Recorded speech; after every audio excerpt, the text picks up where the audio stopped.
So here we are, less than a week away from another lap around France, and the Tour de France 2025 starts in Lille, finishes in Paris, and around 3,300 kilometers in the middle, 21 stages.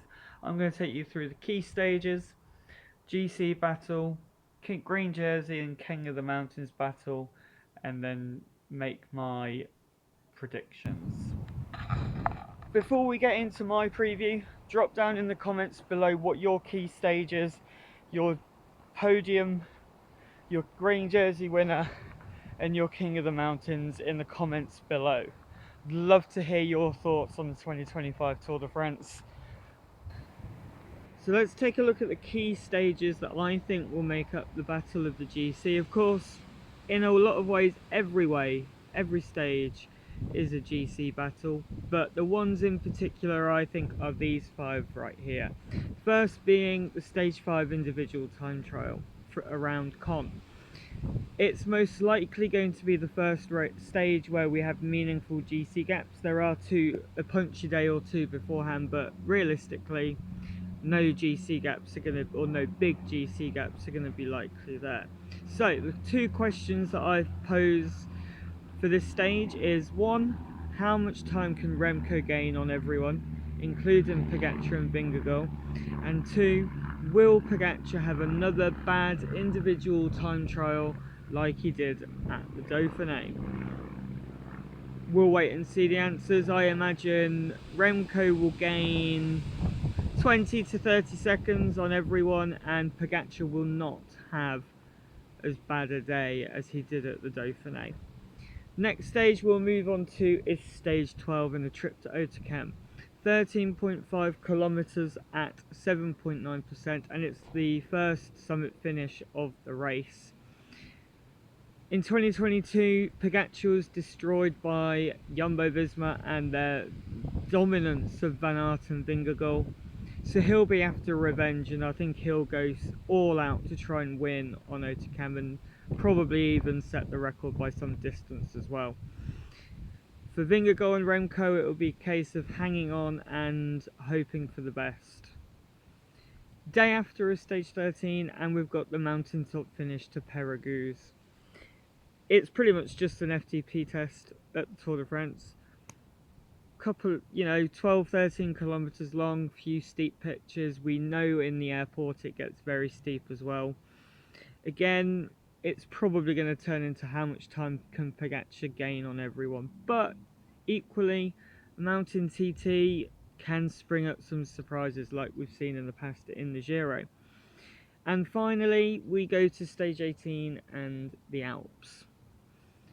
In 2023, this stage, although the different side, was home to the big crack of Tadej Pogačar, and he lost 8 minutes on the Col de la Loze. He again is going to want revenge, and he again is going to probably go all out to try and win this stage. On to the GC battle, and these are the riders here that I think are going to be battling out for the win, the podium, top 5 and the top 10 of this year's tour. In order, so 5-star favourite is obvious, is Tadej Pogačar, the defending champion, the best rider in the world, will turn into in the future one of the greatest, if not the greatest, the sport has ever seen. He is the overwhelming favourite. He showed that at the Dauphiné. Even with the bad TT, he came out at the other end and dominated in the mountains. Can he be beaten? Does he have strengths and weaknesses? Yes, of course he does. It's just no weaknesses, really. Bad TT, potentially. His team, are they cohesive? Almeida, Yates, Navajo, Sivakov, are they going to work together solidly? Yes, I think they will. Almeida has already said that he is there for the services of Tadej Pogačar to bring home the yellow jersey. And I think he is the overwhelming favourite to do it. 4-star favourite is Jonas Vingegaard. He's got a strong team, although without Van Aert, Yates, Jorgensen and Kuss, I think they could have done with an extra climber in there as well. Eduardo Affini and Victor Campenaerts are great, but I think they are maybe a climber light even with their satellite rider program, and they'll put Wout van Aert up there as a satellite rider. He is the best in the world at it. For Vingegaard, he's just got to hope that he's really raised his game post Dauphiné, and that Pogačar hasn't.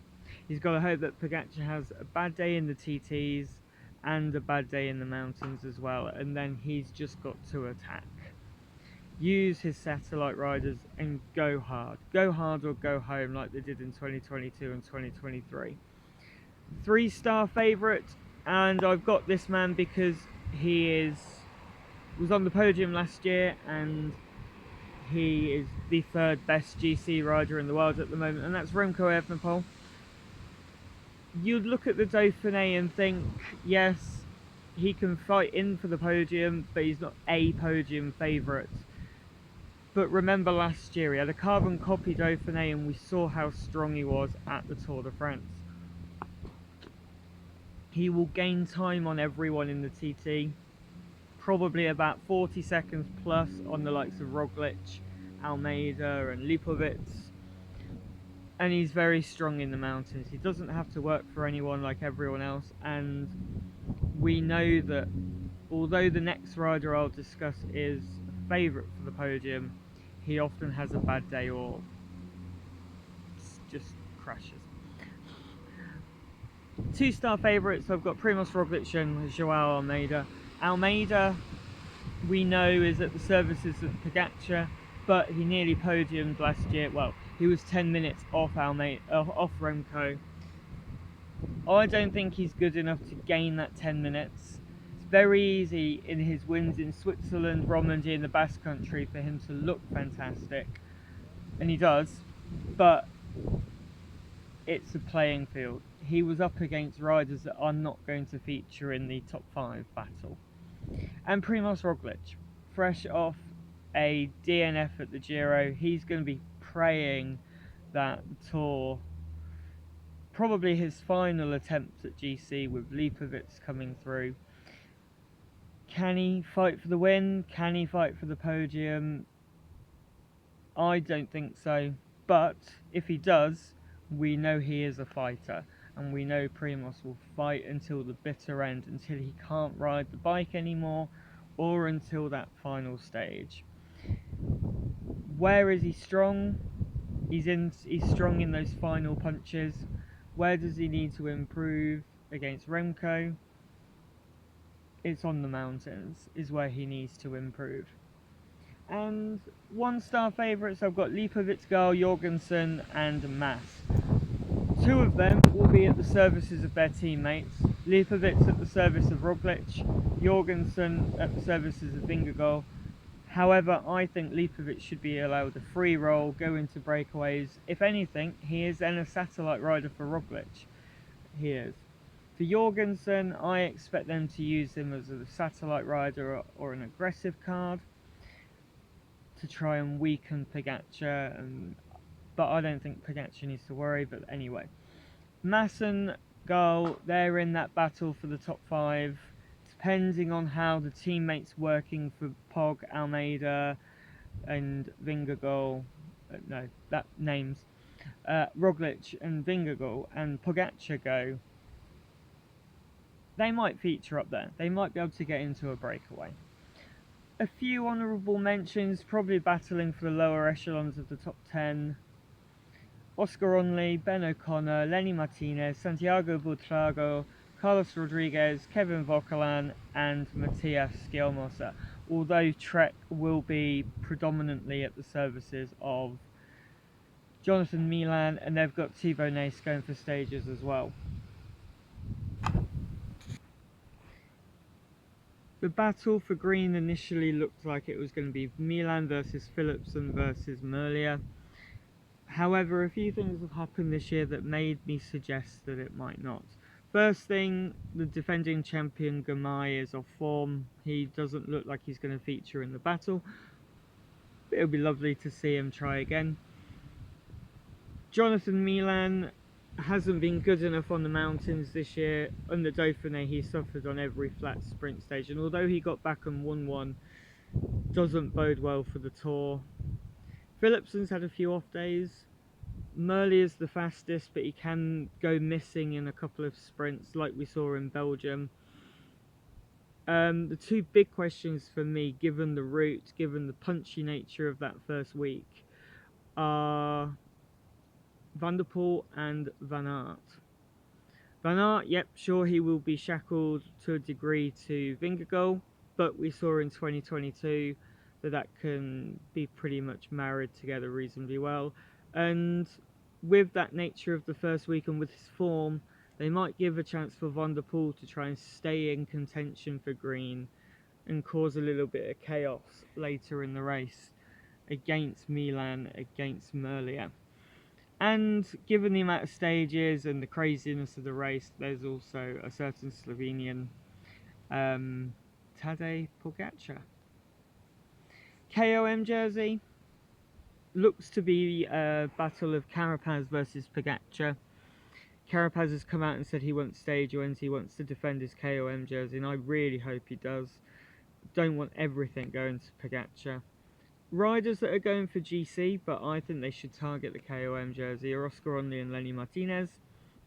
And who knows, Astana might be reborn like the Giro and dominate the battle for the KOM jersey. So, prediction time. I'm not very good at these normally, so I'm going to go for a few sane ones and one bit of a left field answer. Starting with the King of the Mountains jersey. Although I'd love Carapaz to win it, I just don't see it personally. I don't see how he's going to be able to score enough points, and when UAE are just drilling it every day to try and win the Tour, and Pogačar as many stages as possible. So I'm going for Tadej Pogačar, although with the asterisks of I would love Carapaz to win it. For green, now this is my left field one. Mathieu van der Poel is going to win the green jersey. I think everyone will be watching Philipsen for the sprints, but I reckon MVDP might pick up a few points, whether leading him out or sitting on behind the wheels. There's plenty of stages in that first week and second week for him to do his thing. If he wins a couple of them, he is in prime position to go for the green jersey, and ultimately he's good enough, he showed at the Dauphiné, to get into breakaways and get some points as well. Come on, Mathieu van der Poel for green. Podium, Remco I'm going to go for third again, Vingegaard second, and my Tour winner for the fourth time is Tadej Pogačar. Carbon copy of last year's podium. The gaps, I'm going to go Pogačar to Vingegaard will be about 3.5 minutes. From Vingegaard to Remco, I'm going to go for 1 minute and 33 seconds. I'm going to go for Remco to close the gap on Vingegaard ever so slightly. Thank you. Since shooting the King of the Mountains prediction, Carapaz has unfortunately announced that he's not going to be at the Tour this year. So that means Tadej Pogačar is going to win the King of the Mountains jersey. So there we are. That's my Tour preview in the books. Join me throughout the race for stage previews, stage reviews, predictions. Sadly, I won't be there on the roadside this year. Hopefully I'll be back next year. Let's enjoy the Tour. Au revoir.